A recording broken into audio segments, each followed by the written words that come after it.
إن الحمد لله نحمده ونستعينه ونستغفره ونعوذ بالله من شرور أنفسنا ومن سيئات أعمالنا. من يهده الله فلا مضل له ومن يضلل فلا هادي له، وأشهد أن لا إله إلا الله وحده لا شريك له، وأشهد أن محمدًا عبده ورسوله.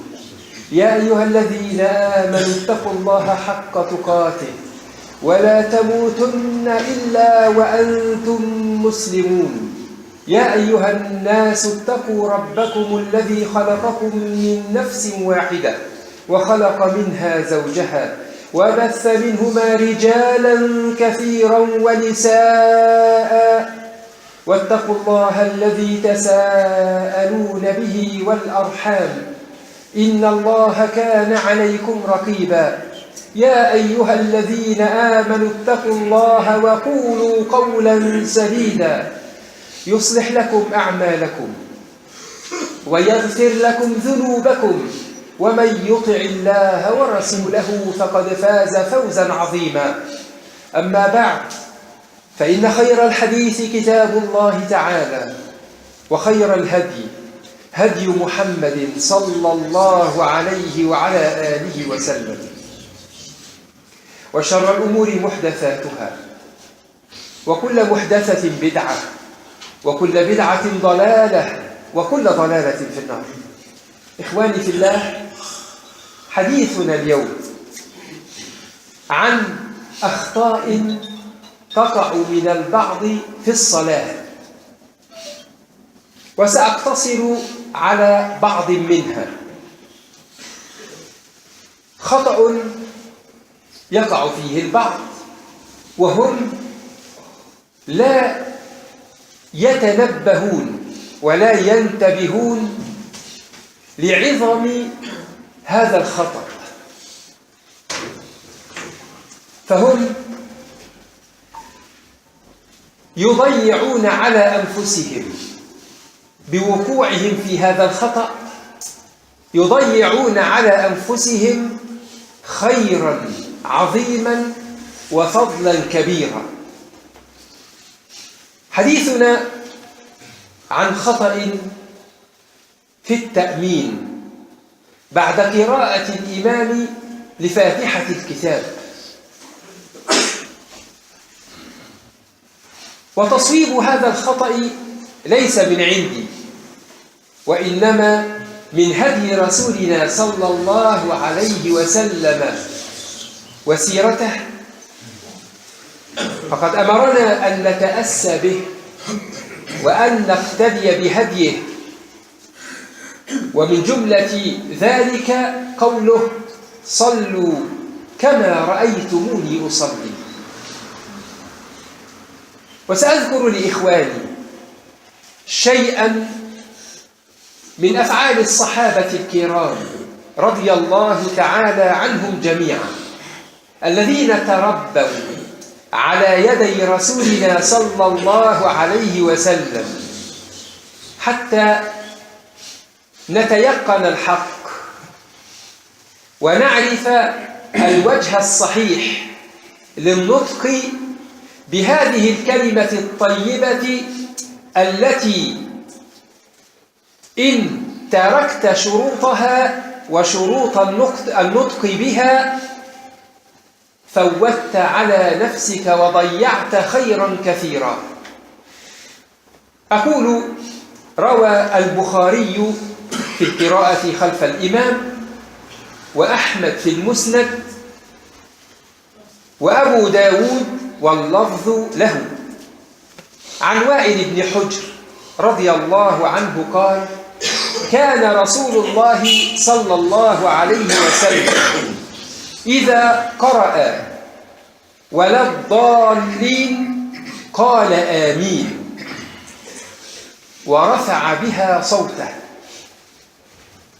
وهذا قد يخالفه البعض ممن يتصدرون لإمامة الناس، فتراه يسر بهذه الكلمة الطيبة والدعاء المتقبل، كلمة آمين، يسر بها ولا يتلفظ بها يسمع بها من خلفه، وهذا من الأخطاء الشائعة. فالواجب على الإمام أن يرفع صوته بكلمة آمين. وسيتضح لك المغزى والهدف من رفع صوته بقولة آمين. وكذلك المأموم مطالب أن يرفع صوته أيضا بكلمة آمين، أن يجهر بها، بما رواه عبد الرزاق في مصنفه، وعلقه البخاري في صحيحه وهو بسند صحيح، عن ابن جريج أنه قال: قلت لعطاء: أكان ابن الزبير يؤمن على أثر أم القرآن؟ قال: نعم، ويؤمن من وراءه حتى إن للمسجد للجة، أي صوت مختلط ضجيج، صوت مرتفع. قال عطاء: وكان أبو هريرة رضي الله عنه يدخل المسجد وقد قام الإمام قبله فيقول ويناديه: لا تسبقني بآمين. قال عطاء: ولقد كنت أسمع الأئمة يقولون هم أنفسهم على أثر أم القرآن آمين، وهم ومن وراءهم، حتى إن للمسجد للجة. وروى البيهقي رحمه الله بسند صحيح عن أبي رافع رضي الله عنه رحمه الله أن أبا هريرة رضي الله عنه كان يؤذن لمروان بن الحكم، فاشترط ألا يسبقه بالضالين حتى يعلم أنه قد دخل الصف، فكان إذا قال مروان ولا الضالين قال أبو هريرة آمين يمد بها صوته. وقال: إذا وافق تأمين أهل الأرض تأمين أهل السماء غفر له. وهذه جملة مهمة ينقلها لنا أبو هريرة رضي الله عنه عن رسولنا صلى الله عليه وسلم كما سيأتي. فنبينا صلى الله عليه وسلم أمرنا ابتداء أن نقتدي به وأن نصلي كما كان يصلي صلوات الله وسلامه عليه. ليست الصلاة وأركانها وأحكامها وحركاتها متروكة للناس يفعلون ما يشاءون، وإنما تقتدي وتأتسي برسولك صلى الله عليه وسلم الذي أمرك بذلك: صلوا كما رأيتموني أصلي. والغاية والهدف من متابعتك لإمامك أن تغفر لك، أن يغفر الله عز وجل لك ذنوبك. فالشرط أن يوافق قولك قول الملائكة في السماء، فإن وافقت قول الملائكة في السماء غفر الله عز وجل لك الذنوب. فليست المسألة قاصرة على حركات تتأسى وتقتدي فيها برسول الله صلى الله عليه وسلم، وإنما تأسيك واقتدائك برسول الله صلى الله عليه وسلم في حركاتك وأقوالك الغاية منها أن تحصل الفضل الكبير والأجر العظيم، كهذا الفضل وهذا الأجر عندما يوافق قولك قول الملائكة في هذه الكلمة الطيبة. أقول: موافقة المأموم للإمام والملائكة في قول آمين، لا بد أن يوافق قولك قول الإمام وقول الملائكة، ولا يكون ذلك إلا بالعمل بهذه النصوص: أن يرفع الإمام صوته بالتأمين فتوافقه وتكون الكلمة وهو يقولها لا تسبقه ولا تتأخر عنه. والملائكة تقول آمين مع الإمام، فإذا وافقت الإمام والملائكة غفر الله عز وجل لك ذنبك. ومن منا عباد الله في غنى عن أن يغفر الله عز وجل له ذنبه؟ ولذلك يحرص المؤمن الذي يريد تطبيق والعمل بنصوص الشرع، إذا طبق نصوص الشرع ووافق قول الإمام والملائكة جنى الثمرات ومغفرة السيئات. فالحرص عبد الله على أن يوافق قولك قول الإمام والملائكة أمر يهم المسلم ويعتني به. أما تسفيه هذا الأمر وغيره فهذا ليس من صفات المؤمنين. فالاقتداء أمر من الرسول صلى الله عليه وسلم، والمغفرة التي حصلت بالاقتداء فضل من الله سبحانه، فتعرضوا لفضل الله مقتدين برسول الله صلى الله عليه وسلم. روى الشيخان رحمهما الله تعالى من حديث أبي هريرة رضي الله عنه أن النبي صلى الله عليه وسلم قال: إذا قال الإمام غير المغضوب عليهم فقولوا آمين، فإن الملائكة تقول آمين، وإن الإمام يقول آمين. وفي لفظ: إذا أمن الإمام فأمنوا، فمن وافق تأمينه تأمين الملائكة غفر له ما تقدم من ذنبه.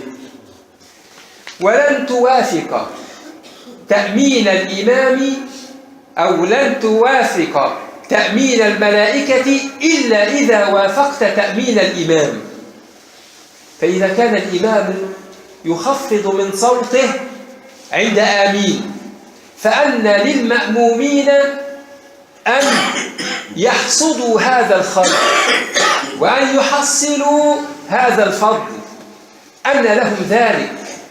ولذلك هذا حكم من الأحكام التي ينبغي أن يعتني بها الناس، لأن فيها فضل وفيها خير لغيرهم من المسلمين. والمسلم يحب الخير لإخوانه، فوجب عليه أن يحرص على تحصيل إخوانه لهذا الخير فيرفع صوته.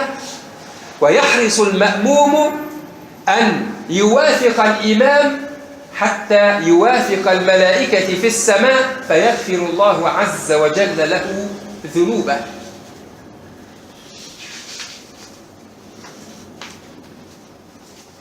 فتأمين المقتدين وراء الإمام يكون جهرا ومقرونا مع تأمين الإمام. ألم تسمع لقولهم حتى تسمع للمسجد لجة، صوت مرتفع لا يسبقونه كما يفعل جماهير المصلين إلا من رحم الله، ولا يتأخرون عنه.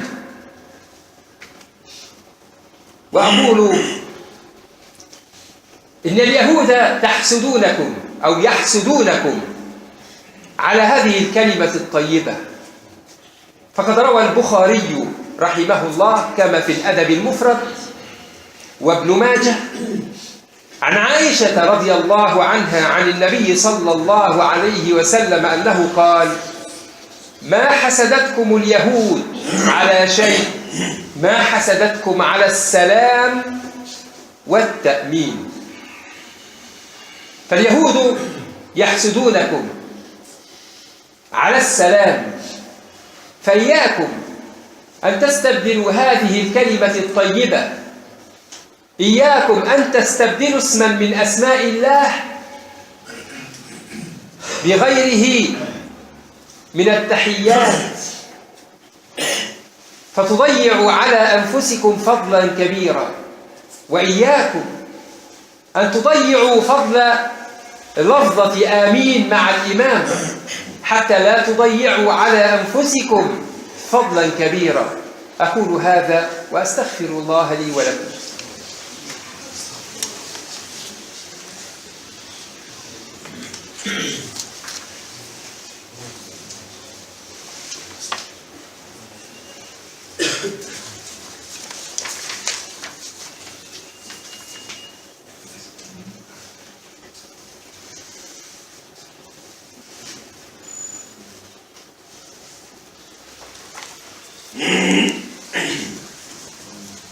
الحمد لله وحده، والصلاة والسلام على من لا نبي بعده، وأشهد أن لا إله إلا الله وحده لا شريك له، وأشهد أن محمدا عبده ورسوله. أما بعد، فيا أيها الإخوة الكرام، أمر آخر يتعلق بصلاة المسلمين. هذه الفريضة التي نؤديها على مدار اليوم والليلة 5 مرات، فينبغي على المؤمن أن يعرف كل ما يتعلق بها من أحكام. ما هو الذي يكون من أسباب قبول هذه الصلاة، وما هي الأسباب التي بها ينقص الأجر بل لعله يضيع بالكلية. أمر آخر قد يستغربه البعض، وهو أن يقرأ الإمام السور خلاف ترتيب المصحف، وهذا أمر لا شيء فيه، كما صح ذلك عن رسولنا صلى الله عليه وسلم وصحابته. كذلك لا ننكر على من قرأ سورة واحدة في الركعتين يكررها في الركعة الثانية كما رددها في الركعة الأولى، وفعل ذلك رسولنا صلى الله عليه وسلم في صلاة الليل، فما قام الليل إلا بآية من كتاب الله يرددها في الركعة الأولى والثانية، آية واحدة يرددها في الركعة الأولى وفي الركعة الثانية. وهذا الإمام البخاري رحمه الله جبل الحفظ وإمام الدنيا رحمة الله عليه، يقول في صحيحه: باب الجمع بين السورتين في الركعة، والقراءة بالخواتيم، وبسورة قبل سورة، وبأول سورة. ويذكر عن عبد الله بن السائب: قرأ النبي صلى الله عليه وسلم المؤمنون في الصبح حتى إذا جاء ذكر موسى وهارون أو ذكر عيسى أخذته سعلة فركع.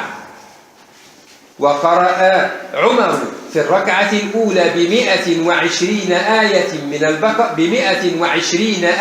من البقرة، وفي الثانية بسورة من المثاني. وقرأ الأحنف بالكهف في الأولى، وفي الثانية بيونس أو يوسف.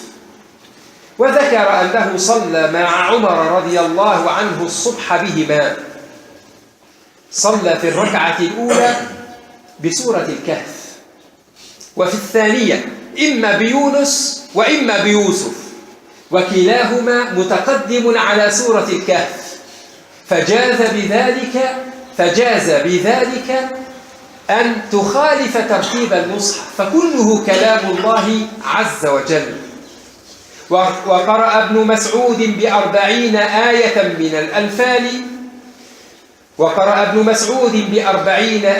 من الأنفال، وفي الثانية بسورة من المفصل. وقال قتادة في من يقرأ سورة واحدة في ركعتين، أو يردد سورة واحدة في ركعتين، قال: كل كتاب الله.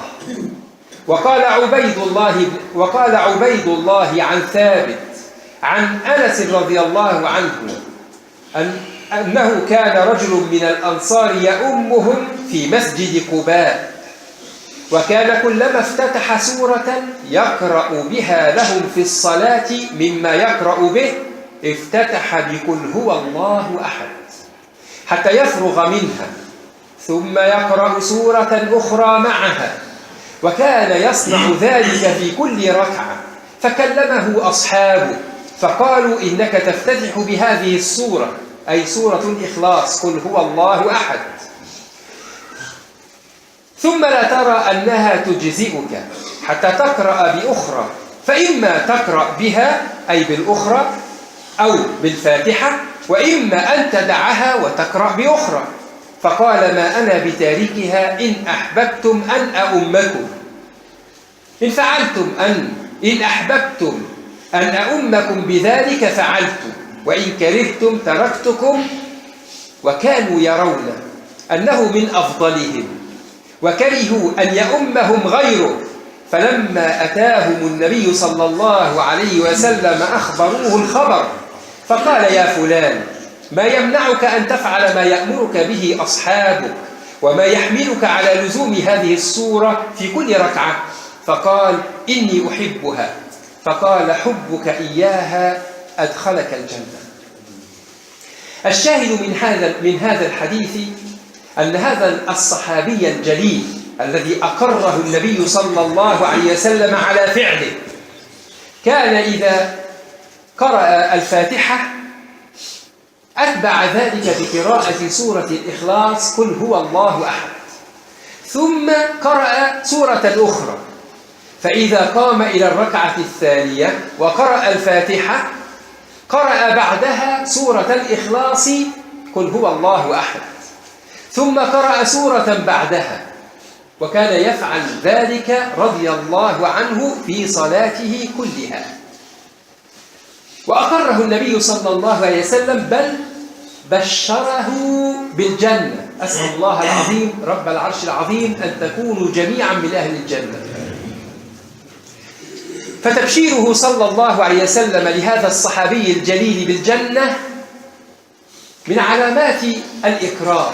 أقره مع أنه كان يقرأ سورة الإخلاص ويقرأ سورة أخرى وهي قبلها، وفي الركعة الثانية يقرأ سورة الإخلاص يكررها، وهذا دليل على جواز التكرار، ثم يقرأ سورة أخرى، وهذا دليل على عدم وجوب ترتيب المصحف في قراءتك في صلاتك. هذا حكم آخر ينبغي أن نعرفه حتى لا ينكر بعضنا على بعض فيترتب على ذلك فشل واختلاف وتناحر وتباغض. ديننا لا يدعو إلى ذلك، بل يدعو إلى خلاف ذلك، يدعو إلى جمع الكلمة ووحدة الصف، ولا يكون ذلك إلا بالرجوع إلى كتاب ربك وما صح من سنة نبيك صلى الله عليه وآله وسلم، فبهما تتفق الكلمة ويتوحد الصف، ولا نختلف، تختلف القلوب والوجوه وتتدابر وتتشاحن وتتباغض ثم تتقاتل. عودة إلى دين الله دون تسفيه لشيء من هذا الدين أو تقليل لأهمية شيء فيه. عليكم أن تأخذوا بدين ربكم حتى في صلاتكم اقتداء برسولكم صلى الله عليه وسلم ورغبة في فضل ربكم. أسأل الله العظيم رب العرش العظيم أن يوفقنا جميعا لطاعته وحسن عبادته. اللهم وفقنا لطاعتك وحسن عبادتك، اللهم وفقنا لطاعتك وحسن عبادتك. ربنا آتنا في الدنيا حسنة وفي الآخرة حسنة وقنا عذاب النار، وأقم الصلاة.